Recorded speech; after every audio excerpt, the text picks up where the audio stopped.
¿Cómo les va? ¿Cómo andan? Otra edición más de Aciertos y Errores. Y un aciertos y errores que, al igual de la semana pasada, desconoce el resultado que ha tenido Argentina con Países Bajos. Así que esta es nuestra cábala. Esperemos, como dijimos la semana pasada también, que el resultado sea óptimo, o que nos mantenga en esta cábala para decir lo mismo el próximo programa. No obstante eso, hemos tenido una semana bastante agitada. Digo esto porque se conoció el fallo en primera instancia hacia la vicepresidenta Cristina Fernández de Kirchner, 6 años de prisión. Dice, todavía no se conocen los argumentos, recién se conocerán el próximo 9 de marzo. Y también ha habido esta semana, se ha conocido una serie de chats que involucran a empresarios, a jueces federales y también a funcionarios de la ciudad de Buenos Aires en un viaje al Lago Escondido, que ya está siendo investigado por una jueza de la localidad de Bariloche. Bueno, nos depara todo esto en nuestro país y es una caja de sorpresas permanente, ¿no? Ya estamos a poco de que termine este año, que ha sido, por cierto, bastante ajetreado, ¿no? En el programa del día de hoy vamos a tener la presencia de Carlos Brown, un hombre relacionado a la industria de San Martín, actual director del Vice. Va a charlar con nosotros porque tuvimos la posibilidad de verlo en lo que fue la asunción de las nuevas autoridades de la UIA de San Martín, donde su nuevo presidente es Norberto Fedele. Ahí vemos algunas imágenes. También estuvo el intendente de ese distrito, estoy hablando de Fernando Moreira, y tuvimos la posibilidad de charlar con ellos dos en un ratito nomás. En un ratito también va a estar gente representante de las organizaciones sociales. Estoy hablando de Melissa Cáceres, que pertenece a Barrios de Pie, a Libres del Sur, y también Mauro Corbera, hombre de Pueblo Unido y de la UTEP. Me estaba tratando de recordar. Vienen a hablar de la situación que por estos días están viviendo debido a una situación judicial y a una movilización permanente de estas organizaciones sociales que ellos mismos manifiestan están siendo estigmatizadas no solo por gran parte de la sociedad, sino también por el propio gobierno nacional. Nos va a acompañar también Gabriel Epstein, que es hombre del CEPA y que nos viene a contar vía Zoom la importancia que tiene el Poder Judicial en la cotidianidad de la gente, ¿no? Uno no toma bastante cuenta de lo que esto representa, ¿no? Del Poder Judicial, de la justicia. Quédese ahí, porque va a haber y va a dar muchos ejemplos de un informe que hizo el CEPA en función de esta temática, que la verdad no es que uno lo desconoce, pero no se difunden mucho. Debe haber algún que otro motivo. Y en el último bloque, como siempre, me va a acompañar la doctora Amelia Franchi. Vamos a hablar de salud. Los casos de COVID están aumentando considerablemente, ¿eh? Así que preste atención. Pero también nos va a acompañar el doctor Andrés López, es hombre de Justicia Restaurativa, una organización que se dedica a si se quiere, al trabajo dentro de las cárceles.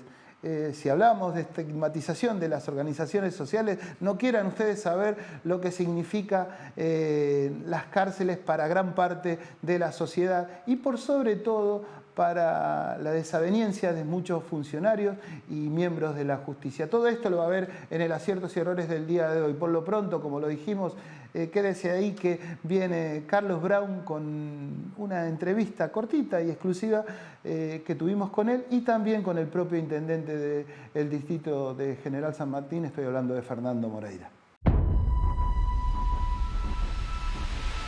Nueva dirección en la Unión Industrial de General San Martín y obviamente usted es presente aquí porque es parte de todo esta... No tiene antecedentes. Hace muchos años que andamos con este tema, del año 87 en adelante, así que imagínate que los conozco, algunos ya no están, tengo con ellos un gran afecto, un gran cariño, y siempre tienen esa delicadeza de invitarme, y yo no me canso de agradecerles, ¿no? Yo creo que San Martín sigue siendo una gran estructura productiva, no por casualidad, ya por el año 14, junto con Leonardo Grosso y Graciela Camaño, logramos que fuera elegida como capital nacional de la pequeña y mediana empresa industrial por ley de la Nación.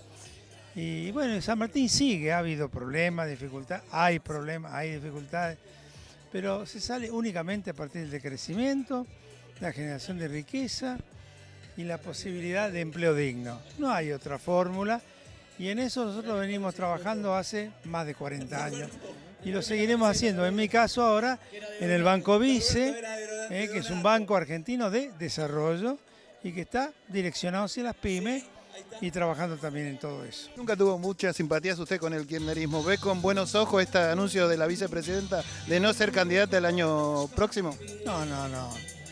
Yo he estado trabajando, yo soy peronista de toda la vida, nadie lo puede discutir, he tenido cargos y responsabilidades de gran importancia, todos me los ha dado el peronismo, y dentro del peronismo yo soy un hombre de la producción, soy un hombre de Eduardo Duhalde, soy un hombre del peronismo por allí de otros tiempos y punto, pero yo no tengo animosidad contra nadie. Intendente, hoy acá en el Golf de San Andrés, con la nueva asunción de las autoridades de la Unión Industrial de San Martín. Sí, estamos en el día de cierre de año de la Unión Industrial con las nuevas autoridades. Bueno, saludando a muchos empresarios pymes con los cuales venimos trabajando todo el año, ya hace bastante tiempo. Y bueno, tratando de avanzar con el conglomerado PYME, que tanto sufrió con el gobierno anterior, que con este gobierno por suerte pudo recuperarse, pero obviamente con situaciones complicadas, la pandemia, los precios internacionales, los insumos, la escasez de dólares, la inflación. Bueno, la situación es compleja, pero por suerte hoy están trabajando y esperemos que los temas macros se vayan acomodando. Manifestaste eso, ¿no? Que hay como una especie de crecimiento que se ve, pero que lamentablemente, digamos, no puede reflejarse en su conjunto. No, hay un crecimiento, no es una especie de crecimiento, hay un crecimiento medido los últimos 3 años, sin ninguna duda. Tenemos una turbulencia hace 3-4 meses que tiene que ver con una crisis de crecimiento que es estructural, no que pasa ahora. Siempre, cuando hay crecimiento en Argentina, llega el momento de la restricción externa, que es la ausencia de dólares, y no hay dólares suficientes para financiar las importaciones que necesita la industria para seguir creciendo. Esto se agravó en esta instancia por los precios internacionales de la energía, por ejemplo, muy puntualmente, que hizo que tengamos un balance comercial más negativo de lo esperado. Eso complejiza la situación y eso es lo que está pasando. Pero como decíamos también, eso porque las empresas tienen trabajo, tienen demanda y están creciendo, tomando más gente, comprando más máquinas y avanzando. Entonces por eso es esa restricción y ese parate. La otra situación es fábricas paradas, fábricas cerradas, fábricas suspendiendo personal. La última, no puedo dejar de preguntarte de esta semana que acaba de culminar y que ya está transcurriendo con bastantes temas álgidos, si se quiere, ¿no? La condena en primera instancia a la vicepresidenta y por otro lado la aparición de una serie de chats que involucran a distintos jueces federales, algunos empresarios de medios y también, ¿por qué no?, a funcionarios del gobierno de Cambiemos. Sí, muy preocupado, miramos eso con mucha preocupación. Se veo claramente con esto que vimos del viaje al sur, ¿no? La connivencia entre funcionarios, jueces, medios hegemónicos, lo que a lo mejor siempre decíamos y hemos planteado, pero ahora se puso en evidencia. Y eso también es parte de este juicio que condena en primera instancia a Cristina, donde no se entienden, hay cosas que están muy poco claras, se siente muy claramente una intencionalidad de persecución y de disciplinamiento a la expresidenta, pero también a la fuerza popular con el peronismo que siempre desafía a esos sectores de poder. ¿Cómo tomar la renuncia de la vicepresidenta a ser candidata el año próximo? Bueno, una decisión muy personal, por supuesto, que comprendo, entiendo, porque no quiere ser un obstáculo en la campaña que sigue y además, bueno, obviamente no se va a alejar de la construcción política, pero que no quiere dar un argumento a la oposición para que la castiguen personalmente. ¿Deja céfalo al peronismo esta decisión de él? No, no, de ninguna manera, no va a ser candidata, no es que no va a ser más política ni que no se va a construir la fuerza política que se tiene que construir el año que viene para enfrentar las elecciones. Fernando, muchas gracias. No, para nada. Gracias. Seguinos en nuestras redes sociales y entérate de todas las actividades legislativas. Honorable Cámara de Diputados de la Provincia de Buenos Aires.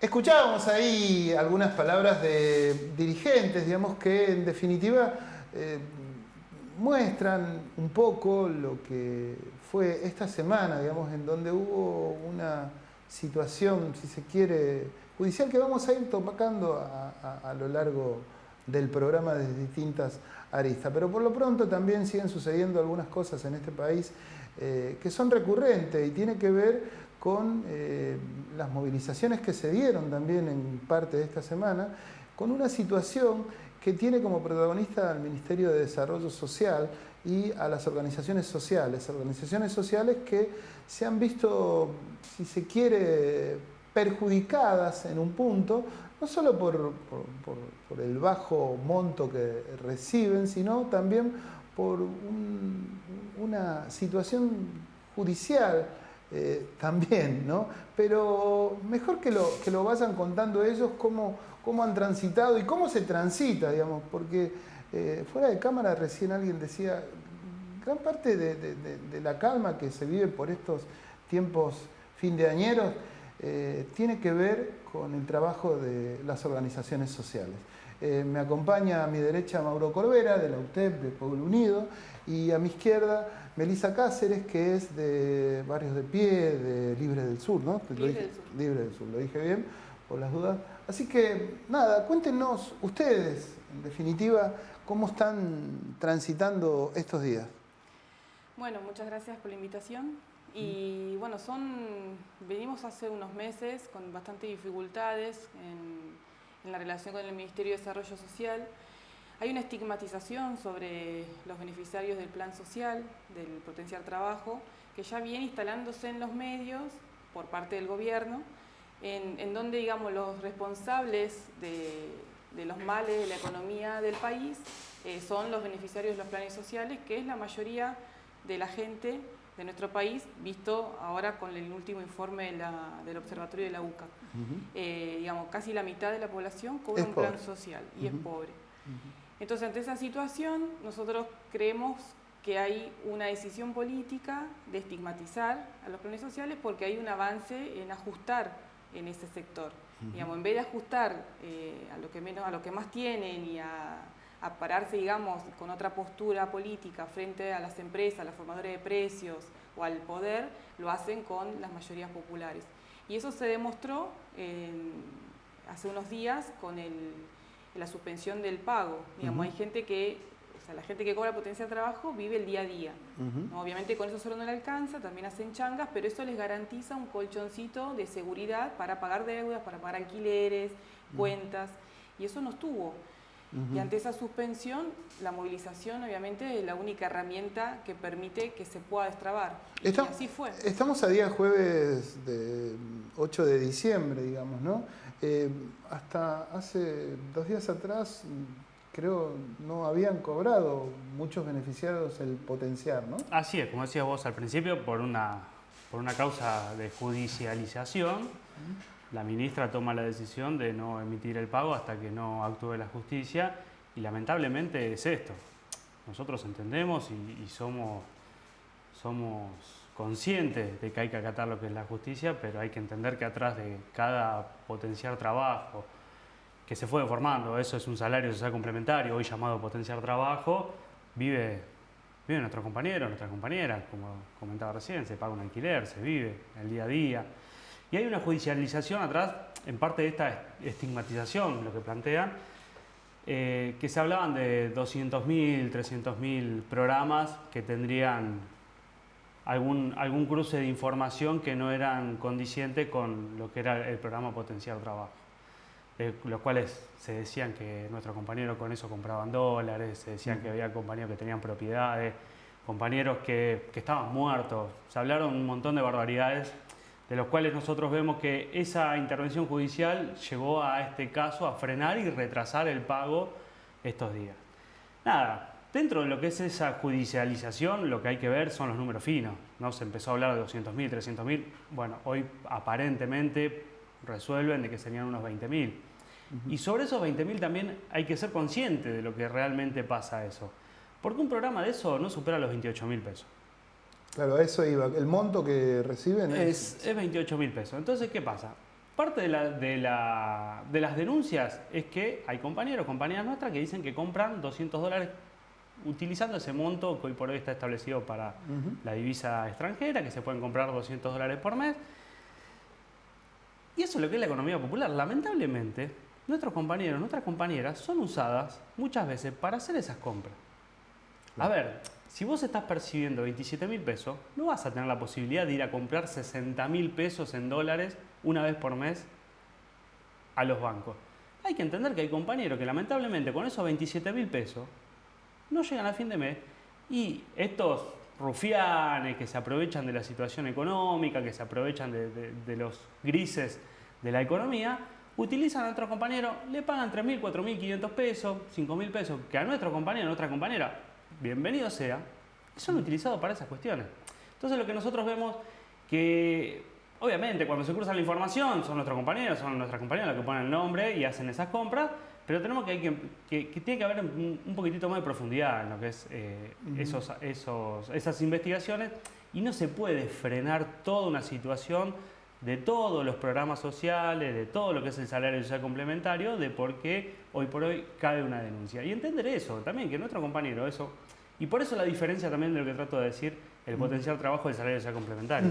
Sí, a ver, de todas maneras, lo que uno ve, percibe desde afuera, es que hay una realidad, digamos, que hay un dato concreto y tiene que ver con el dato de pobreza conocido esta última semana también, que es alarmante, digamos, ¿no? O sea, esto quizás hace, no digo que genera una situación de incomodidad en general, digamos, porque estamos hablando de qué cantidad de planes se sabe que otorga el Ministerio de Desarrollo Social a ustedes, más o menos, o sea, ¿se conoce ese número? ¿A nosotros, a Libre del Sur? No, a todo el paquete, digamos, o sea, de gente, digamos, que beneficiaria. Mira, según el informe de la UCA, el 50% de la población cobra un plan social. El cobra 50%. Una prestación social, sí. O sea, estamos no alcanza, hablando... claro, no tiene un trabajo genuino, o sea, no tiene los derechos laborales correspondientes. Y además lo que es muy llamativo del informe de la UCA es que si no estaría la ayuda social, por ejemplo, la indigencia, que hoy es un 8%, sería del 20%, y la pobreza sería del 50%, en la que de ese monto el 60% son niños y niñas. Digamos, tenemos una pobreza estructural, digamos, ya 3, 4 generaciones que vienen con una pobreza estructural que no logran salir de esa situación. Desde el 2010 para acá fue ascendente, digamos, la pobreza. Y eso explica en parte el fracaso de la dirigencia política, no tener un proyecto político que avale los intereses de las mayorías, y nosotros, o sea, nuestra postura es que todo esto además tiene que ver con hacer la tarea del FMI, digamos, lo que el FMI les propone, que es ajustar el gasto público, y terminan ajustando siempre en los más humildes. Melissa, y por otro lado, ¿ustedes qué notan por parte de aquella parte de la sociedad, digamos, que tiene como un prejuzgamiento por parte de las organizaciones sociales? Mira, hoy en día un trabajador registrado también es pobre. Y eso se está igualando, digamos, hay luchas que nosotros damos en la calle que tiene que ver con las mayorías, no solamente con los beneficiarios del plan social. Digamos, lo que percibimos en la calle a través de nuestras campañas por congelar los precios, contra el FMI, es que la gente no tiene certeza sobre qué proyecto político hay hoy en el país, o hubo, digamos. No hay un registro de que los gobiernos han resuelto los problemas de la gente. Al contrario, se han agravado. y no ven, digamos, una salida por ese lado, porque ven la corrupción, ven la grieta, las internas, tanto en la oposición, tanto en el gobierno, y nosotros obviamente avalamos porque la participación ciudadana sea cada vez mayor y que el poder del pueblo sea realmente el que se represente en el Congreso y en un gobierno. Y en ese camino estamos, por eso hemos lanzado la candidatura de nuestro compañero Jesús Escobar, y vimos que había mucha adhesión a que haya figuras nuevas, a partidos que por ahí nunca han logrado llegar. Nosotros somos un partido que estamos hace más de 30 años. Sí, vi las pintadas en Mar del Plata de y Jesús, en todo digamos. el país. No, Entonces, yo las vi en Mar del Plata, por eso claro, te decía. tenemos Estuve. una visión bastante nacional de cómo está la situación. Tenemos construcción en todas las provincias. La verdad que les agradezco mucho. Yo lo decía al comienzo del programa, me parece que más allá de que las organizaciones sociales no debieran ser, digamos, porque son un síntoma social de pobreza. No, pero a ver, déjame aclararte algo, porque eso también es un poco lo que es la estigmatización. Nosotros no somos organizaciones sociales que únicamente nos dedicamos a lo social. Por estamos de acuerdo. Somos movimientos políticos que hoy por hoy ya tenemos injerencia en la economía, tenemos injerencia... Estamos de acuerdo, pero lo cierto es que pareciera que hay un sector de la sociedad que se mantiene en ese rango social que, bueno, por ahí a uno no le hará demasiado, me parece que... Pero por otro lado también debo decir que gracias a las organizaciones sociales, digamos, hay una contención de esos sectores populares que vaya uno a saber cómo podrían ser contenidos. Así Sí, que... el tema es que ya no pueden esperar, digamos, el pueblo ya no puede esperar más. Digo, 3 generaciones con este nivel de pobreza, nosotros no podemos avalar un gobierno que sigue profundizando la pobreza, digamos. O sea, todos los programas económicos que fueron los últimos, digamos, tiene más que ver con la derecha que con un gobierno nacional y popular. Entonces, en eso nosotros no vamos a permitir, digamos. El actual ministro, yo lo decía la vez pasada, el actual ministro, al menos las medidas que ha tomado hasta el momento, más parecieran ser para un sector que está acomodado, digamos, que para el que lo necesita, digamos. Pero bueno, tal vez tenga que ver con eso que decías de las medidas. No, pero aparte de esto, déjame meter lo último también, porque empiezan los cruces de datos y se empiezan a investigar lo que es el potencial trabajo. Y un dato, el programa que salió, que es recontrapotente, que está muy bueno, está enfocado obviamente para una clase media, que es el previaje. Empezaron a cruzar los datos con eso. A ver, si está pensado el previaje para el que menos tiene, para que pueda viajar, para que pueda conocer la Argentina, ahora, a esos compañeros que obtuvieron el previaje le quieren sacar el potencial trabajo también. Y al que tiene un mango, al que tiene un trabajo, le dan el beneficio. Entonces esas son las cosas que... Son las cosas que suceden. Chicos, le agradezco mucho. No, gracias a vos. Muchas gracias. Tras la pausa nosotros seguimos con este Aciertos y Errores. Vamos a hablar un poco del tema de la justicia con gente que aparentemente ha hecho un informe más que interesante.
Más luz en Morón. Ya instalamos 10.000 nuevas luminarias LED para tener espacios públicos más lindos y seguros. Sin pausa, estamos renovando toda la iluminación de la comuna. Municipio de Morón, corazón del oeste. Lo habíamos anticipado al comienzo del programa, ¿no? Esta semana fue bastante agitada en todo lo que tiene que ver con lo que sucedió, ¿no? Y tiene como protagonista a la justicia, ¿no? ¿Qué tan justa es la misma? Sería un poco el interrogante. Estamos en comunicación con Martín Epstein, que es uno de los miembros del CEPA, y que ellos tienen, han hecho un comunicado que me interesó demasiado y dice: las decisiones del Poder Judicial no tienen nada que ver con tu vida, pregunta, ¿no? Y bueno, y da una serie de datos que son por demás interesantes en función de la cotidianidad y que la gente en definitiva por ahí no tiene mucho conocimiento, ¿no? Se meten con tus derechos como consumidor, dice, ¿no? Y uno lo sabe realmente si es así o no es así. Pero bueno, mejor que lo explique Martín. Martín, gracias por tu presencia acá en Aciertos y Errores. Hola, ¿cómo estás? Gracias por la invitación. Contame un poquito, ¿cómo influye realmente, o sea, o la pregunta esta, las decisiones del Poder Judicial no tienen nada que ver con tu vida? Contame un poco vos y aclarame un poco para la gente el rol, digamos, porque uno se queda con la información esa mediática que tiene, pero esto tiene un trasfondo más que interesante y, digamos, desconocido por el grueso de la sociedad, ¿no? Sí, lo que nosotros siempre planteamos es que pareciera que hay una distancia demasiado lejana entre lo que pasa con la discusión del Poder Judicial y la vida cotidiana de la gente, y esto no es así, ¿sí?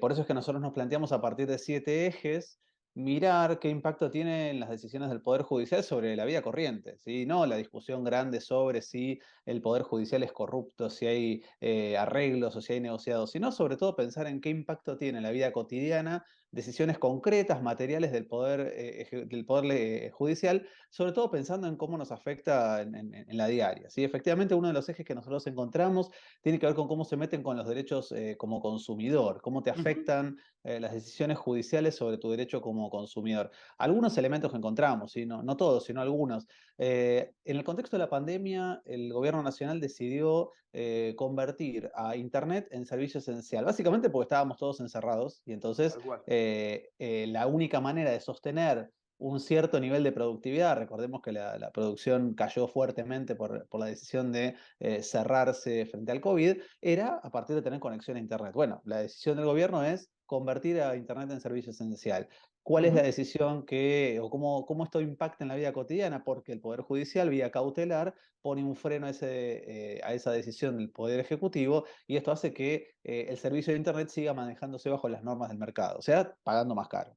Claro, a ver, para que se comprenda, ¿cómo hubiese sido si el decreto presidencial, digamos, hubiese prosperado, digamos, ¿no? Y no antepuesto por un amparo judicial, digamos, ¿no?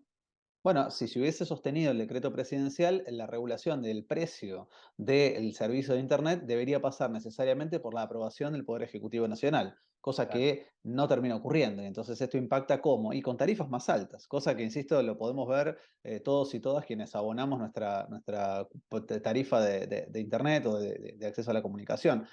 Agregale, por ejemplo, la discusión sobre, por poner otro ejemplo, nada más hay un montón. Cuando se decide estatizar, por ejemplo, la Panamericana o el acceso este, ¿sí? Concesionadas a empresas vinculadas al grupo Macri, que encima, en el contexto del gobierno anterior, tuvieron una especie de fiestita porque se liberó la posibilidad de dar aumentos en el costo de los peajes. Bueno, ¿qué es lo que hace el gobierno nacional? Da marcha atrás, o elimina las concesiones de esas dos empresas y decide reestatizarlas. ¿Qué ocurre con los concesionarios? Van a la justicia para obtener una cautelar que ponga un freno a esa decisión. Claro. Claro, también yo veía entre los datos que ustedes manifiestan, ¿no? Uno que me sorprendió demasiado y tiene que ver con la política económica que lleva adelante en este momento el gobierno, que es conocida por todos, la falta de dólares. Y en agosto del 2022, una cautelar permitió la importación de 20 millones de dólares en toallas. ¿Esto es así, digamos? O sea, Esto es así, ¿eh? y lo que vos decís es cierto, es uno de los grandes ejes que nosotros planteamos. ¿Cómo puede ser que el Poder Judicial se meta sobre decisiones de política económica, con las cuales pueden no estar de acuerdo, ¿sí? Porque de hecho los referentes de la Corte Suprema actual han hablado abiertamente de que no están de acuerdo con la idea de ampliación de derechos o de expansión del gasto social, digo, lo dicen abiertamente. Ahora, en fallos judiciales vos te encontrás con decisiones que se meten directamente con la política económica del gobierno nacional en un hecho o un eje fundamental, que es la limitación o la restricción que hay para acceso a dólares. El caso de las toallas es paradigmático, las cautelares para poder importar neumáticos en el mes de septiembre también es otro hecho muy significativo. Ahora, el juez Caicials, que está ahora nombrado mucho y cobró estado público por el viaje al sur, es un juez que en febrero de 2021, vía cautelar, permitió la importación de un Porsche 911 y una Ferrari Testarossa. Es una decisión que rompe con la idea de controlar los escasos dólares que tenemos, que no hay ninguna urgencia ni ninguna necesidad imperiosa para facilitar No es tan la prioritario compra. una Ferrari, digamos. Y digamos que no, digamos que hay otras prioridades más importantes en la economía argentina. Ujú. Y no solo eso en lo económico, porque el informe sigue, ¿no? Y dicen se meten con los derechos de las mujeres y diversidades, entre otras cosas. Y ustedes dan como ejemplo, si querés abortar, la ley te asiste, pero la justicia te lo impide.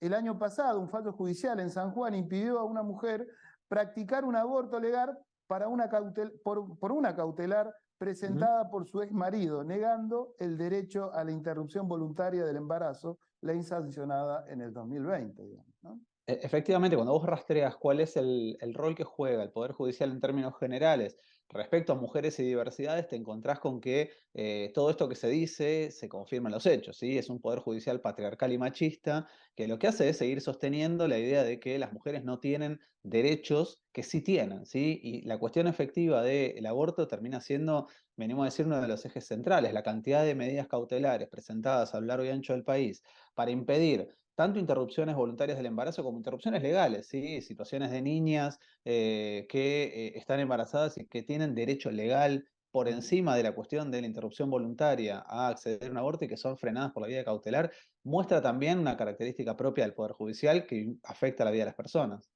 La salud no se queda afuera, ¿no? Acá, por lo visto, en el actual contexto de rebrote de contagio de COVID, un juzgado marplatense decidió suspender sin fundamentos la vacunación en niños de 6 meses a 16 años también, digamos. Es Sí, increíble, digamos. Para mí, no digo que esto la gente no lo conoce, tampoco hay una difusión de este tipo de situaciones que se dan a menudo. Y quizás también tenga que ver con lo que se manifestó esta semana, ¿no? Con la aparición de esos chats, de esos audios, en donde lo mediático o los medios de comunicación tienen un rol más que interesante en todo esto, ¿no? sí, me animo a decir que ese sería el punto 7 o el eje 7 que nosotros encontramos, que es cómo el Poder Judicial condiciona el derecho a la información. Y ahí en particular hay una cuestión central. El Poder Judicial fue cómplice durante mucho tiempo de las restricciones a la ley de servicios de comunicación audiovisual, la ley de medios, que hubiese permitido en gran medida, primero, un proceso de desinversión de un grupo muy significativo en la Argentina, que es un grupo monopólico con poder muy fuerte, como es el Grupo Clarín, pero además de esto hubiese generado mayor diversidad, mayor cantidad de voces, y entonces todo esto que estamos planteando ahora es algo que podría haber cobrado mayor notoriedad. Digo, claramente cuando vos te encontrás con decisiones del mismo juez Caicials en el 2014 que pone un freno a por vía cautelar a la A una transferencia causa. de oficio de empresas del Grupo Clarín para desinvertir, lo que tenés es un claro movimiento en el cual el Poder Judicial condiciona el derecho a la información. La verdad, Martín, que no me sorprende porque uno quizás conoce o al estar en los medios sabe de esta temática, pero visto así, digamos, con esta información que ustedes ponen, es más que interesante. Sería bueno que gran parte de la sociedad conozca parte de lo que tiene que ver o de la importancia que tiene la justicia en la cotidianeidad. La verdad que felicitaciones por el laburo, ¿no? Y por el informe. Y muchas Sí, gracias por charlar un ratito con nosotros, ¿no? me parece importante para cerrar al menos que vos también nos das este espacio, como otros medios, para poder hablar de este tema, que efectivamente si no termina quedando medio rezagado. Nosotros obviamente desde medios, desde redes, intentamos darle difusión a este informe, pero obviamente contamos con espacios como el tuyo como para poder darle difusión a este informe. Martín, gracias. Realmente gracias y felicitaciones por el informe. A vos, que tengas buen día. Martín Epstein, miembro del CEPA, un centro que se dedica a este tipo de tratamiento y de informes que, bueno, me pareció más que interesante difundirlo por estos días en donde tanto se habla de la justicia, que por momento no parece tan justa. Tras la pausa, vamos al último bloque de este Aciertos y Errores, vamos a hablar un poquito de salud y de otras cuestiones más con un invitado especial. Las habilitaciones serán gratuitas en 3 de febrero. Si querés abrir un comercio o una empresa, te decimos gracias y no te cobramos. Además, te bonificamos por 1 año la tasa de seguridad e higiene. Queremos hacerte la vida más fácil, que progreses y generes empleo. Un Estado eficiente que se pone de tu lado. Municipalidad de 3 de febrero. Si usted tiene un problema jurídico, no lo dude. Consulte a un abogado matriculado. Se lo aconseja el Colegio de Abogados de San Martín. Llame al 4754-2139. Avenida Ricardo Balbín, 1750 San Martín. Te presentamos Doctoros de PIM, un servicio de nuestra obra social, por el cual podés comunicarte con un médico a través de videollamadas las 24 horas del día, los 7 días a la semana. Baja la aplicación y sumate a la telemedicina a través de tu consulta médica online, sin salir de tu casa. OSDEPIM, te estamos cuidando. Último bloque de este Aciertos y Errores, me acompaña, como siempre, la doctora Amelia Franchi. Vino acompañada por el doctor Andrés López, que es representante de Justicia Restaurativa. Es un programa que llevan adelante hace mucho tiempo, que lo va a explicar en un ratito él. Pero yo quiero hacer la introducción, como venimos hablando de todo lo que tiene que ver con la justicia, que uno no atenta ni pretende desprestigiar a la justicia. En todo caso, a la justicia, como a la política y como a todo, la llevan adelante los hombres, ¿no? Las personas. Y me parece que en ese marco hay gente que hace bien las cosas y hay gente que, como hemos conocido esta semana, no las hace del todo bien. Es más, las hace un poquito para la miércoles, ¿no? Pero en este bloque vamos a poner en valor a aquellas personas que sí laburan de manera buena y en función de lo que debiera ser la justicia. Y doy fe de eso porque Andrés es una de esas personas. Así que, Andrés, muchas gracias por charlar un ratito con nosotros, ¿no? Así que la doctora también es parte de ese conjunto de gente, equipo, que también, como no se conoce la parte mala de la justicia, también hay partes buenas de la justicia que no son muy difundidas, ¿no? Así que cuenten ustedes, yo me voy a tomar algo por ahí. Cuéntenos, ¿qué es justicia restaurativa? Qué gusto tenerlo a Andrés para que nos cuente qué es justicia restaurativa, qué es restaurar para no repetir. Y entonces si hay gente que está privada de su libertad y que dentro de un tiempo va a salir, ¿cómo hacemos para que no repitan? Porque cuando salgan no van a tener trabajo, no van a tener dinero para comer, no van a tener posibilidades en la sociedad, porque sabemos muy bien que te cierran un poco las puertas, ¿no es cierto? Así que es un gusto tenerte, Andrés, para que vos cuentes la experiencia, porque además de pensar en cómo resolver el tema, es muy importante darles herramientas. Entonces, para eso te tenemos a vos y a Justicia Restaurativa. Un gusto. Bueno, muchas gracias por la invitación, gracias por las hermosas palabras, Enrique, Amelia. En mi doble rol, primero como funcionario público, a mí también me avergüenza lo que está produciendo el Poder Judicial. Yo trabajo en el Poder Judicial, trabajo todos los días de una forma honesta, para llevarle las respuestas que la gente necesita, que los ciudadanos están necesitando y que nosotros no le estamos dando. Eso lo quería decir porque no quiero dejar de expresar mi repudio por todas aquellas cosas que suceden, muchas que no se conocen, lamentablemente, y que lamentablemente recién escuchaba un informe del CEPA. Esto impacta necesariamente en la vida de las ciudadanas y de los ciudadanos de este país. De la gente, en todos los días, en todos los actos de los ciudadanos y las ciudadanas que vivimos socializados, esto impacta. Entonces, la verdad que a mí me angustia mucho porque trabajo en un poder judicial que no está a la altura de las circunstancias. Dicho esto, lo que sí me hace feliz es trabajar en este equipo de voluntarias y voluntarios de Justicia Restaurativa Argentina, donde Amelia es una parte importante, fundamental. La salud dentro del contexto de encierro está deteriorada. El concepto de salud y de sanidad dentro de lo que es el contexto de encierro, hay una falta de humanidad de los operadores y de las trabajadoras y de los trabajadores, y no nos tenemos que olvidar que las personas que están allí son eso justamente, personas, que lo único que se les debe restringir en un periodo determinado es su libertad ambulatoria. Luego, los derechos al acceso a la salud, el derecho a la educación, el derecho al trabajo, no deben ser restringidos. Al contrario, muchas personas llegan a ese contexto, y no estoy diciendo que todos los pobres, que todas las personas que no estudiaron, que todos los que tuvimos un pasado con pocos recursos, seamos personas que podemos estar ahí.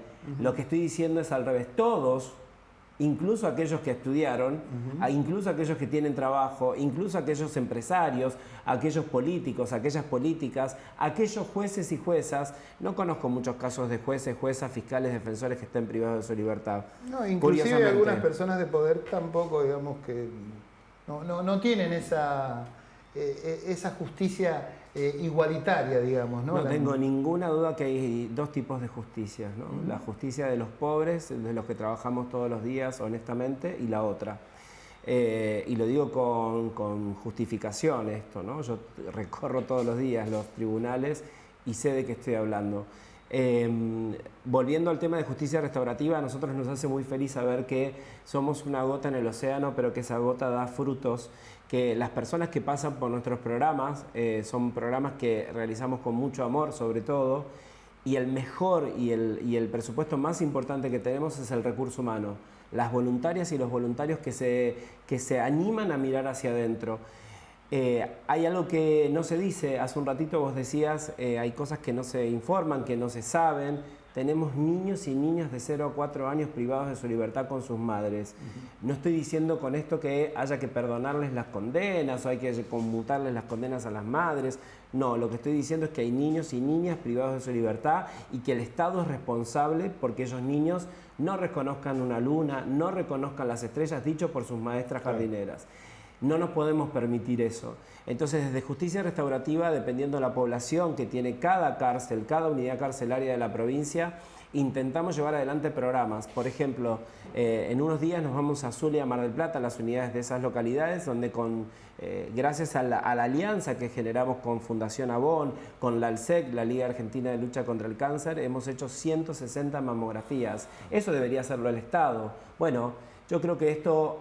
A veces uno tiende a tener desesperanza también, porque duele mucho todo lo que le está pasando a la gente común, ¿no? Mientras algunos discuten desde arriba y no ven lo que está pasando abajo, uno se queda y dice, todo esto está bien, y volvemos a reforzar el esfuerzo y volvemos a decir, sí está bien, sí hay que estar, sí tiene que venir más gente a la cárcel, sí tienen que comprometerse el Estado, por supuesto, porque es el mayor responsable, pero la sociedad civil, y nosotros lo sabemos porque lo hacemos.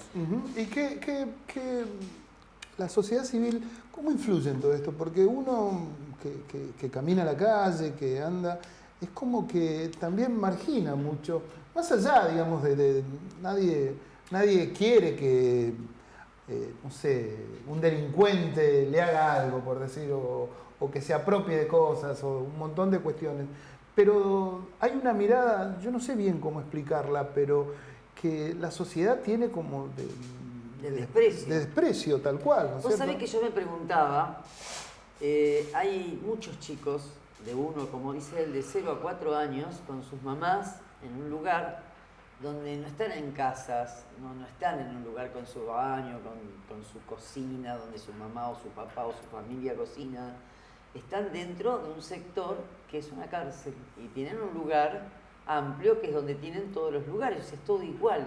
Yo me pregunto, si de 0 a 4 años es cuando los chicos, los bebés, tienen todo el conocimiento, tienen toda la captación de las cuestiones, ¿cómo sobreviven esos chicos cuando vuelven a las casas sin las mamás? Porque las mamás siguen quedando en la prisión y van a una familia o la familia de la persona o algún otro lado, ¿cómo después del tiempo, cómo esos chicos evalúan esta situación? ¿Cómo queda su situación de salud mental? Me pregunto, ¿no? Y debe ser muy complejo. Sí, dos cosas con relación a lo que decías, Enrique. El 87,6% de la población piensa que las personas que están privadas de su libertad deben morirse ahí. Hay como una especie de venganza y de odio, pero ese 87,5% o 0,6% también nos incluye, porque muchas veces señalamos lo penoso de todo esto es que nosotros podemos ser parte de la población penitenciaria, podemos estar presos y presas porque somos seres sociables, porque manejamos, porque nos agarra ira, porque nos enojamos, porque muchas veces vamos con el auto y no respetamos las normas de tránsito. Entonces, yo les preguntaría, esto lo digo siempre dentro del contexto de encierro y lo digo siempre cuando hay un espacio de este estilo, ¿qué habrán pensado los familiares de los chicos, los rugbyers, que bueno, fue de público conocimiento, un día antes de ese hecho criminal horrible? Y quiero hacer un paréntesis. Nosotros en Justicia Restaurativa y nosotras repudiamos el delito, no somos ni amigos ni amigas del delito. Al contrario, lo que decimos es esto que advertía Amelia, es de qué manera una persona que está privada de su libertad 5, 4, 10 años, lo que sea, cuando sale, cuando vuelve al medio libre, no es que tiene que estar resocializada. Las cárceles son parte de nuestros barrios. Acá tenemos cárceles en San Martín, en Florencio Varela, en Lomas de Zamora, en todos los lugares. No están en otro planeta. Son parte de esta realidad. Entonces, me parece que hay como dos cosas. Primero, para juzgar están los jueces, y que bastante mal lo hacen. Entonces, nosotros, ¿quiénes somos para juzgar a otros? Porque estamos permitiendo también que nos juzguen a nosotros de esa forma. Eso es lo primero. Lo segundo, yo los invito y las invito a que vengan a la cárcel y que vean que allí adentro hay personas y que es mucho el trabajo que se puede hacer y que se hace. Luego, con lo que decía Amelia con relación a los niños, a mí que haya infancias privadas de su libertad, a mí me conmueve, me motiva a trabajar sobre lo que son verdaderamente sus derechos. ¿Cómo queda una persona? Bueno, imaginémonos nosotros, cualquiera de nosotros viviendo en un contexto de esa naturaleza, ¿cómo terminamos nosotros? Imaginémonos esos niños, esas niñas en esos espacios que decía Amelia, donde no están dadas las condiciones para que haya niños y niñas privados de su libertad. Lo que me decían las maestras jardineras, a mí me causó un dolor enorme. No reconocen las estrellas y la luna porque a las 5 de la tarde los engoman con ese lenguaje carcelario a las madres con los niños en sus celdas. Entonces, ¿nos podemos permitir eso como sociedad? Yo creo que no. Y acá, por supuesto, que hay una gran responsabilidad del Estado, del Poder Ejecutivo, por supuesto que hay una gran responsabilidad del Poder Judicial. El Poder Judicial, hay muchos jueces que no conocen a sus ahijados procesales, a las personas que tienen que cuidar y velar para que se respeten sus derechos. Bueno, yo los invito a esos magistrados con privilegios, como lo soy yo también, que recorran un poco las cárceles, que salgan de sus despachos, que no da lo mismo un hurto que un homicidio, que no da lo mismo una mujer embarazada, víctima de violencia de género que se tuvo que defender a alguien que haya cometido un delito, que no da lo mismo tener en las condiciones en las que están en las comisarías, que no da lo mismo que en una celda de 4 personas haya 19 personas. Entonces me parece que la responsabilidad institucional es superior, las instituciones están devaluadas, no porque la gente quiera que estén devaluadas, sino porque nosotros, quienes hacemos las instituciones, no estamos a la altura de las circunstancias. Tal cual, por eso hablaba tanto de la dirigencia política, de la dirigencia judicial, digamos, son todas, o sea, son personas las que llevan adelante, ¿no? Sin lugar a dudas. Así que... Es un paralelo a la salud esto, ¿sabes? Porque muchas veces se dan determinaciones en salud, pero nadie fue hasta la trinchera. A los hospitales, a las guardias, a ver lo que sucede de un lado y del otro. No podés impartir leyes sin haber conocido la realidad, ¿no? Que Lo que pasa es que en muchas ocasiones me parece que en muchos casos las leyes o lo que se manifiesta a través tanto del Poder Judicial o político tiene que ver con la apetencia que le viene de otros lados, o sea, o esa necesidad, digamos, de congraciarse con otros sectores y se ejecutan de esta forma. Por otro lado, hay mucha gente sin sentencia también, ¿no? Sí, la verdad que hay un porcentaje enorme con prisión preventiva. ¿De cuánto tiempo estamos hablando? Gente de más de 2, 3 años. No, pensaba, digamos, porque cuando quiere la justicia sí es ágil, digamos. Justamente hoy tenía una conversación con un ministro con relación a esto y digo, bueno, el poder político también es responsable de los nombramientos de semejantes jueces. Entonces háganse cargo de lo que crían. Claro. Yo la verdad que me siento y todas las noches duermo tranquilo y apoyo mi cabeza porque no le debo mi cargo a nadie. Le debo a mi sacrificio, le debo a mi madre que me ha puesto lo mejor en el camino para poder llegar al lugar donde estoy. Pero la verdad que el poder político tiene mucha responsabilidad de haber nombrado y de seguir nombrando a algunos jueces y juezas, de seguir nombrando a algunos fiscales y fiscalas y de seguir nombrando a algunos defensores y defensoras. Así que no se tienen que sorprender absolutamente de nada. Lo que digo es, y otro paréntesis, por supuesto que hay un montón de funcionarios y de magistrados y magistradas que trabajamos todos los días de forma honesta. Somos la mayoría. Lo que pasa que parece que lo negativo y lo malo juega un rol preponderante en este momento de la historia argentina y del mundo. Garpa más. Andrés, la verdad que yo me quedaría hablando, pero también. El tiempo acá en la televisión, como dicen, es tirano, ¿no? Un tirano más, digamos. Pero el bloque de salud tiene mucho que ver con salud, porque hablar con la sociedad, hablar con la gente, ver en qué situaciones se encuentra, tiene que ver con, como decía Andrés, lo social, lo cultural, lo educativo y la salud, que es tan importante, ¿no? Así que bueno, y hablando de salud, me parece que es importante decir que se están subiendo los casos de COVID mucho. Está la variante Omicron con una nueva variante que es la B5, pero que hay muchísima cantidad. Hasta ahora hubo un montón de gente con los resfríos, ¿se acuerdan de aquellos del resfrío de tipo A, tipo B, las cuestiones virales? Pero ahora cada vez aumenta más la cantidad de los COVID en la población. Por lo tanto, no se hisopa todo el mundo, pero mayores de 50, con comorbilidades, vulnerables en un montón de patologías que tengan, esas personas sí deben hisoparse, ¿sí? Y el resto, por supuesto que acá lo importante es la quinta dosis. Tal cual. Algunos no tienen la cuarta. O sea, lo importante es hacer la vacuna, por favor, vacúnense todo lo que les falta, el refuerzo. Es muy importante. Yo no sé si tendrá que ver con esto de que estamos en pleno... Bueno, ustedes saben, nosotros grabamos antes el programa, no sabemos todavía cuál fue el resultado entre Argentina y Países Bajos. Ojalá, digamos, porque también en medio de todo este lío, esto siga siendo positivo en función de que la selección siga, ¿no? Porque también se necesita un poquito de amor, de alegría, digamos, por estos días.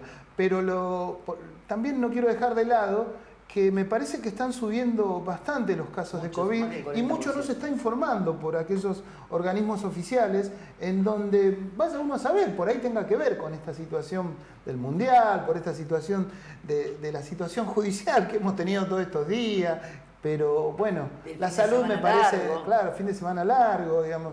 Pero bueno, habría que informar y vacunarse más. Así que nada, no me quería ir sin decir esto. Andrés, la verdad que felicitaciones siempre por el laburo que haces. Yo sé que lo venís haciendo desde hace mucho tiempo y nada, no es un laburo sencillo el tuyo, no es algo, digamos, que sea muy común. Yo te escucho hablar y no lo puedo asociar con parte del rol judicial que vos mismo tenés, ¿no es cierto? Digo, no lo puedo asociar porque la misma sociedad no me lo permite hacer, digamos, que vos estés hablando en función, digamos, de defender a gente que está privada de su libertad, digamos, es como que, nada, cacheteas a la gente, digamos, porque no correspondería, digamos, porque la sociedad en su conjunto es como que, nada, no quiero seguir, pero felicitaciones.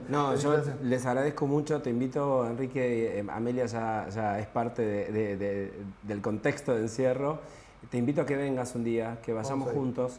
Y los invito y las invito a todos los que estén viendo este programa a que miren hacia adentro. Necesitamos que miremos hacia adentro interior de cada uno y de cada una, y sobre todo adentro de las cárceles. Allí pueden estar nuestras madres, nuestras hermanas, nuestros hijos, nuestros padres, nuestros amigos. Y vuelvo a decir, no somos ni amigas ni amigos del delito, lo repudiamos, pero algo tenemos que hacer porque el índice de reincidencia impacte inmediatamente en la inseguridad en la que atravesamos. Así que nada, yo les agradezco a ustedes el espacio y sobre todo atreverse a mostrar estas cosas que no todos tienen ganas de mostrar. Hacemos lo que podemos. Amelia, gracias. Nos vemos. De nuevo, gracias Andrés. Nosotros nos vamos con un poquito de música, como siempre, quizás emparentada con este momento y, ¿por qué no?, con algunas imágenes que ustedes van a ir viendo de fondo. Nos encontramos la semana que viene con más aciertos y errores. Ojalá tengamos un poquito de alegría en estos días.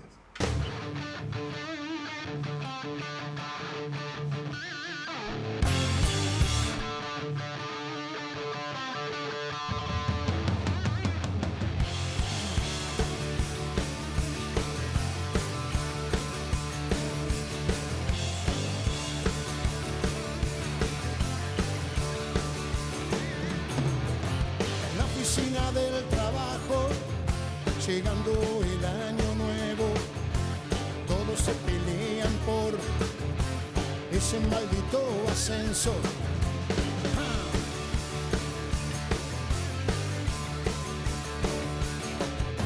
Con la cota de frustración, algunos la viven de rosa, la ciudad se pone grande y cada vez más